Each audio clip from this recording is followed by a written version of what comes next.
कक्षा 12 के बच्चों 9.3 एक्सरसाइज कल आप लोगों की कराई थी और आपने इसमें प्रॉब्लम भी पूछा है 8वां और 9वां। और बेटा इससे ये भी स्पष्ट हो रहा है कि प्रबल है प्रबल है नहीं पता तुम्हें। तो 8वें में इसने बोला ऐसे दीर्घवृत्तों के कुल का अवकल समीकरण ज्ञात कीजिए जिनकी नाभियां y अक्ष पर हैं तथा जिनका केंद्र मूल बिंदु पर है। तो बेटा नाभियां कहाँ पर हैं? y अक्ष पर। तो हमने नाभियां कहाँ बना दी? y अक्ष। तो बेटा ये देखो हमने इसका चित्र बना दिया ये इस तरीके से। नाभियां कहाँ ले ली हमने इसकी? y अक्ष पर। और बेटा केंद्र कितना है इसका? 0 0। तो यहाँ इसका जो इक्वेशन होता था आपने 11वीं में पढ़ा है x² plus y² equal to 1। और बेटा सेम उदाहरण नंबर 6 है। ठीक है बेटा, तो इसको आप लोग उदाहरण 6 को देख के एक बार करो, कोई दिक्कत नहीं आएगी किसी भी किस्म की।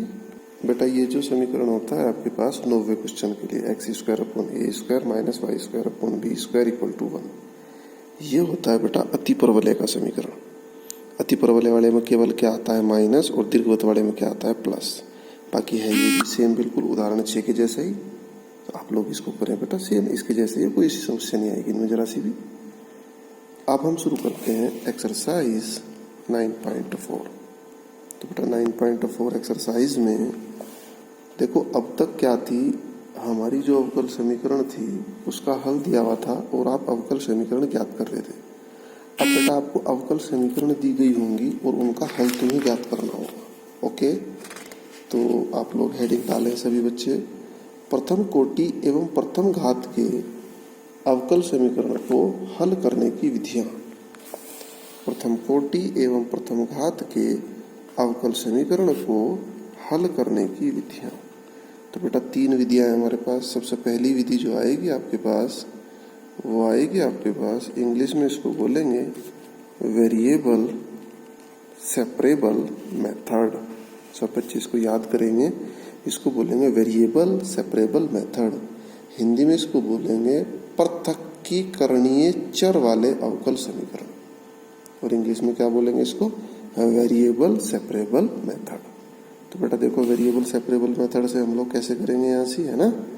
तो मैं आपको उदाहरण ना बता के मुझे लग रहा है एक्सरसाइज, चलो अच्छा एक उदाहरण ही बता दूँ आपको मैं। उदाहरण नंबर 10 देखो बेटा, एक अवकल समीकरण दी है इसने dy/dx is equal to 1 plus y² और 1 प्लस x²। बेटा आप लोगों को इंटीग्रल आना अति जरूरी है। अब कहीं तुम लोग पूछने लगो इंटीग्रल कैसे हुआ, तो वो मुझे भी अच्छा नहीं लगेगा बेटा, क्योंकि इंटीग्रल तो आप लोग पिछला 2 बार रिवाइज कर चुके उसको। और मैंने बार बार बोला था अगले 2-3 चैप्टर में इंटीग्रल आएगा। तो देखो बेटा यहाँ जब हम इस क्वेश्चन को करेंगे तो हमें dy/dx को हटाना है, क्योंकि अवकल समीकरण क्या होती है जिसमें dy/dx d2y/dx² आए। तो उसको अगर हम हटा दें तो क्या आ जाता है? उसका सॉल्यूशन, उसका हल। तो dy/dx हटाने के लिए आज जो हम पहला मेथड पढ़ रहे हैं इसके अकॉर्डिंग आप देखें, जब आप इंटीग्रल करेंगे तो dy तो अपनी सही पोजीशन में रखा हुआ, इंटीग्रल लगा दे तो इंटीग्रल dy कार्यक्रम स्टार्ट हो जाएगा। लेकिन dx क्या है? 1 के अपॉन में। और बेटा जब 1 के अपॉन में dx होता है तो इंटीग्रल नहीं होगा। तो पहले आप dx को इधर की साइड लाएंगे। तो इसको आप ऐसे लिखेंगे dy is equal to 1 plus y² 1 plus x² और इंटू dx। ठीक है बेटा। अब आप देखें dx भी इंटीग्रल करने की पोजीशन में रखा है, क्योंकि जब भी आप इंटीग्रल करते हैं तो इंटीग्रल समथिंग जो भी कुछ आ गया fx और फिर लिखते हैं dx। सही लिखा? इंटीग्रल समथिंग जो भी लिखा आपने फिर लिखा dy। सही लिखा, कोई दिक्कत नहीं है। लेकिन बेटा 1/dx तो तुमने इंटीग्रल में कहीं नहीं सुना होगा ना। तो इसलिए सबसे पहला काम dy और dx को आप स्थिर करें। अब आप लिखें यहाँ पर variable separable method. Variable separable कहता है इधर dy है तो बेटा y वाले इधर ले आओ आप, और dx की तरफ x वाले रहने दो। तो यहाँ आप देख रहे 1 प्लस y² इधर जाना चाहिए। तो जब ये इधर आएगा तो कहाँ पहुंच जाएगा? यहाँ से गुना में, इधर ये भाग में। तो इसको आप ऐसे लिख देंगे 1/1 प्लस y² dy। इसको आप लिख देंगे 1/1 प्लस x² dx। अब आप लिखेंगे इंटीग्रल बोथ साइड, और अगली लाइन में आप क्या लगा देंगे यहाँ पर? इंटीग्रल। जब बेटा इंटीग्रल लगाया तो इंटीग्रल का क्वेश्चन बन गया 1/1 प्लस y² कहीं का इंटीग्रल होता है? tan इनवर्स y का। 1/1 प्लस इंटीग्रल कहीं का होता है? tan इनवर्स x का। और कांस्टेंट अपने पे से जोड़ दिया, यही तुम्हारा आंसर। बताओ बेटा इंटरेस्टिंग है बहुत ज्यादा क्वेश्चन ये। अब निर्भर करता है तुम्हारे ऊपर, तुमने इंटीग्रल कितना पक्का किया हुआ। बस हो गया लो, इंटीग्रल हो गया, काम खत्म, dy बाई dx खत्म हो गया तो क्वेश्चन हो गया। अब मैं आपको एक्सरसाइज का क्वेश्चन बताता हूँ। तो बेटा एक्सरसाइज का मैं फोर्थ क्वेश्चन तुम्हें बता रहा हूँ। फोर्थ में इसने दिया है sec square x tan y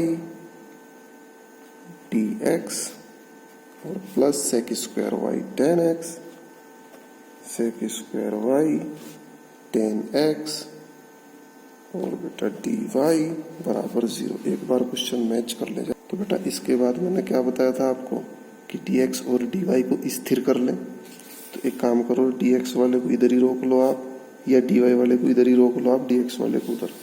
तो अगर आप dy वाले को इधर रोकते हो तो बेटा sec square y tan x dy बराबर, ये उधर चला गया, minus sec square x tan y और dx। क्लियर होगी बात यहाँ तक। तो dy अपनी सही पोजीशन में रखा हुआ इंटीग्रल करने की, और dx भी अपनी सही पोजीशन में रखा हुआ इंटीग्रल करने की, किसी को कोई समस्या नहीं है। अब बेटा उसके बाद हम लोग क्या लिखा करते थे, वेरिएबल सेपरेबल, यानी चर का पृथक्कीकरण।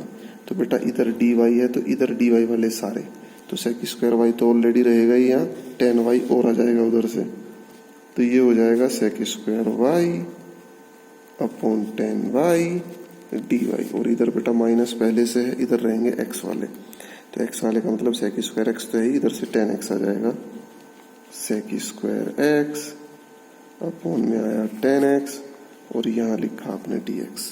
उसके बाद आप क्या लिखोगे, इंटीग्रल बोथ साइड, इधर भी इंटीग्रल किया इधर भी इंटीग्रल किया।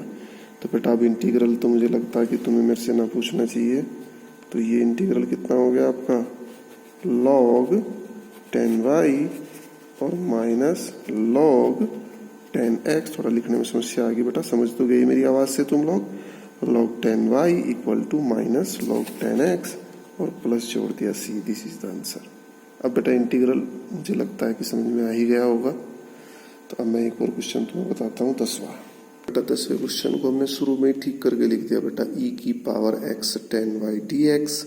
इसको इधर ही रोक लिया, दूसरे को हम माइनस को उधर ले गए, तो -1 माइनस e की power x sec square y dy। Okay, अब आप लिखेंगे वेरिएबल सेपरेबल। वेरिएबल सेपरेबल का मतलब इधर dx है, तो बेटा x वाले सारे इधर, तो ये आ गया e की power x upon 1 minus e की पावर x।